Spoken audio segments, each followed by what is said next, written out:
Então, já estamos recebendo aqui o Dr. Fábio Manzano no quadro Chumbo Grosso. Tá meio sumido, né, Fábio? Pois é, tô em dívida com vocês, né? Tô numa correria, tudo bom, Natália? E vocês? Tudo bem também, graças a Deus. Hoje vamos falar um pouquinho sobre lombofaixas. A gente tem visto aí que, olha, a cidade inteira cheia de lombofaixas, né? Aquelas lombadas maiores com faixa em cima. E aí vem a pergunta, doutor, será que esses locais, foi feito algum tipo de estudo, uma avaliação técnica para saber se ali é um lugar adequado? Olha, Natália, nós temos, e caros telespectadores, nós temos regras para a instalação de lombadas, lombofaixas, né? Então você tem, por exemplo, na legislação nacional sobre o tema, alguns regramentos. Você tem dois tipos básicos, né, de lombadas, o tipo A e o tipo B. O tipo A é uma lombada um pouco maior, que ela tem o tamanho, né, o tamanho que eu falo é a largura de 3,70 metros e ela pode ter, no máximo, 10 centímetros de altura. Isso, estou falando de lombadas.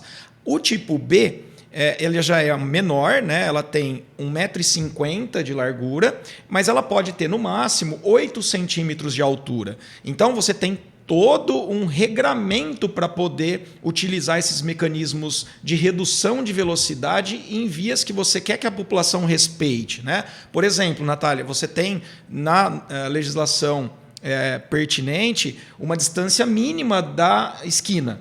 Você não pode instalar, por exemplo, lombadas a menos de 15 metros das esquinas, né? Então tem todo um regramento, inclusive na sinalização.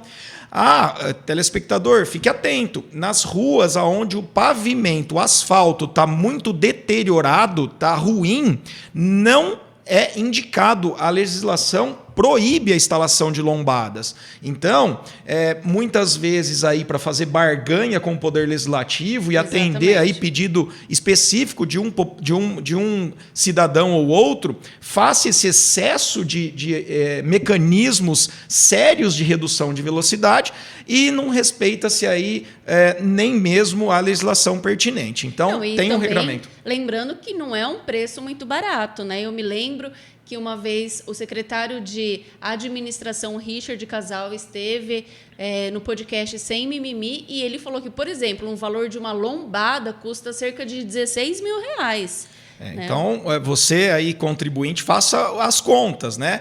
Quantas lombadas surgiram aí nas ruas de Catanduva nos últimos dias e que atrapalham muitas vezes a fluidez do trânsito, né? Porque, veja, Nath, óbvio que a prioridade do trânsito tem que ser o pedestre. A prioridade de uma administração é o cidadão. Porém, essa mesma administração tem que reservar algumas vias, algumas ruas para circulação um pouquinho mais rápida, né? Você lembra todo o problema, todo o impasse que se deu em São Paulo com a redução da velocidade nas marginais? Então, por exemplo, um exemplo aqui de Catanduva. Instalaram uma infinidade de semáforos de 4 tempos na rua 24 de fevereiro. Aquela que era tida como uma rua de acesso rápido e ligação de carros de um extremo ao outro do município, ou pelo menos do centro até uma extremidade, ficou totalmente prejudicada. E acaba aí, então, jogando os veículos que não querem parar naqueles semáforos de 4 tempos para as vias laterais. E aí você atrapalha a tão falada e tão almejada mobilidade dentro do município. Então, de novo, o pedestre é prioridade? Com certeza, mas você tem que ter em mente que você tem um município que está ficando de grande porte e que não se faz nada, diferente dos tempos dos nossos avós, você não consegue fazer nada sem o carro.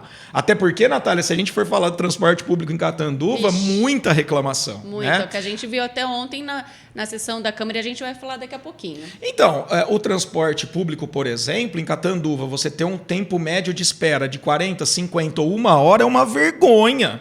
Então você vê, para ir e voltar em um lugar, você ter um tempo de espera de até 50 minutos ou 1 hora é uma dificuldade. Então um catanduvense que de carro ou de moto demoraria 10, 15, 20 minutos extrapolando para ir de uma região a outra da cidade, de um extremo a outro da cidade, demorar uma ida e uma volta ao local de trabalho ou ao local de um lazer ou de uma atividade qualquer, 1 hora para ir esperando o ônibus e 1 hora para voltar é muita coisa. Então, esse modelo de transporte coletivo tem que ser repensado, tem que ser estudado, mas o que nós vemos é uma administração totalmente apagando incêndios, né? Tentando fazer barganhas com o poder legislativo, atendendo aí ao populismo sem nenhuma técnica, e isso acaba interferindo muito na nossa realidade, né, Natália, como cidadãos catanduvenses. Tem que ter um estudo, né? Tem que ter ali uma avaliação técnica. Por exemplo,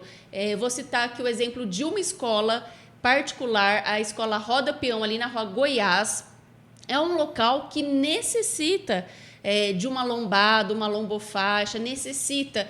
E ela já falou, olha, a diretora já falou para mim, Natália, já pedi para o Poder Executivo, Legislativo e até agora nada. Então, são 3 unidades ali, uma pertinho da outra, no mesmo quarteirão. E as crianças, elas atravessam a rua ali sempre, né, para ir para uma outra unidade, enfim, para fazer uma outra atividade.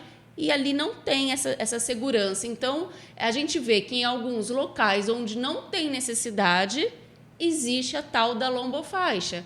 E onde é necessário realmente, a gente vê que, infelizmente, está... Carece, então, desse estudo. Então, fica o convite até, né, Natália, para o secretário de trânsito, a pessoa responsável, vir aqui explicar, principalmente naqueles locais onde as pessoas estão contestando a existência dessa lombada, né? E fica também aí para o secretário de trânsito, né, o João Paulo, aí para quem sabe ele possa vir aqui se explicar. Realmente. Se explicar, exatamente. Então a população também que se sentir prejudicada pode encaminhar aqui para o Jornal Conecta a sua dúvida ou fotos ou medições que nós, na medida do possível, vamos tentar identificar aí algum erro na colocação desse importante equipamento urbano, mas que, de novo, tem que ser muito bem planejado. Falta de sinalização, se você, por um acaso, não ver este equipamento e não tiver a sinalização devida, você pode sim, inclusive, requerer na prefeitura a indenização ou até buscando a justiça.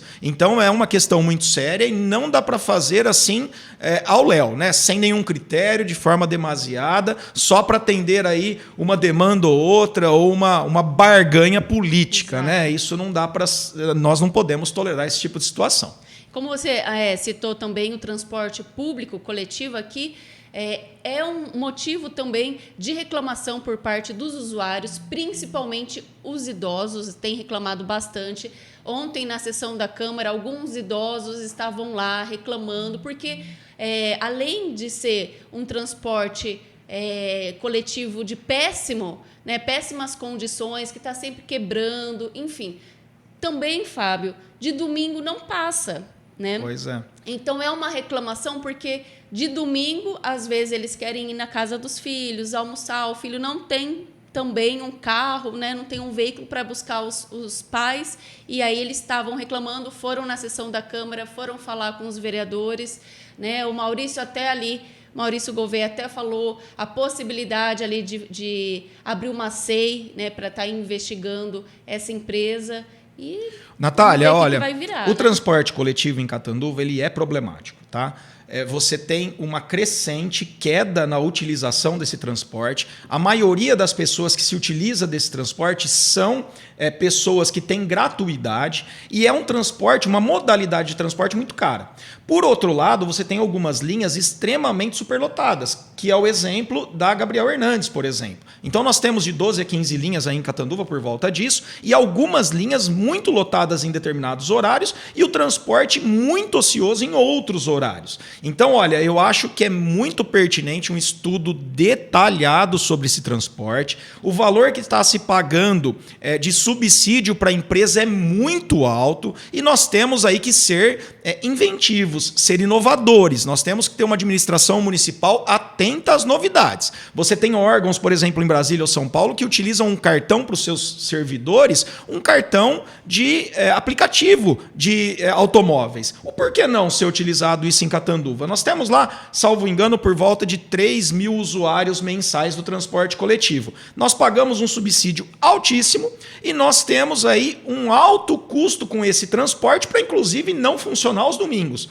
Então, nós temos sim que se debruçar neste tema, pegar o contrato, fiscalizá-lo, porque a gente tem período máximo, ou seja, a idade máxima de veículos estipulada em contrato. Nós temos que fazer avaliações periódicas e avaliações com a população, e isso tem que levar em conta. A gente tem a possibilidade de penalizar a empresa e, por que não, a gente ver outras modalidades, pensarmos em outras modalidades de um transporte público, que não seja coletivo através desses grandes ônibus que gastam muito, que tem aí o motorista, eventualmente o motorista faz a vez do cobrador também, mas que tem linhas fixas. Enfim, nós estamos numa época que é necessário gestão. Então, os secretários municipais não podem ficar apagando incêndio tão somente. Eles são pagos, e muito bem pagos agora com o aumento, para planejar, para pensar, para gerir situações, inclusive o transporte coletivo. Então eu vejo com muito bons olhos se debruçar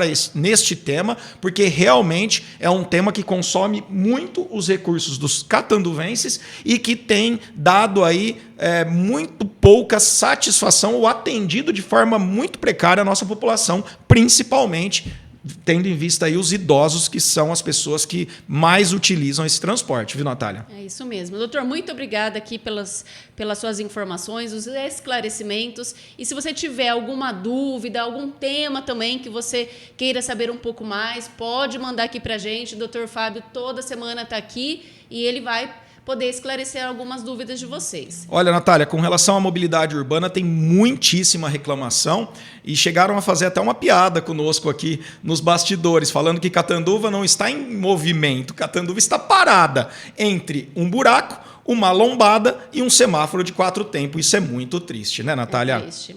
Muito obrigada, doutor. Obrigado aos telespectadores, um grande abraço pessoal aqui do Conecta. Tamo aí.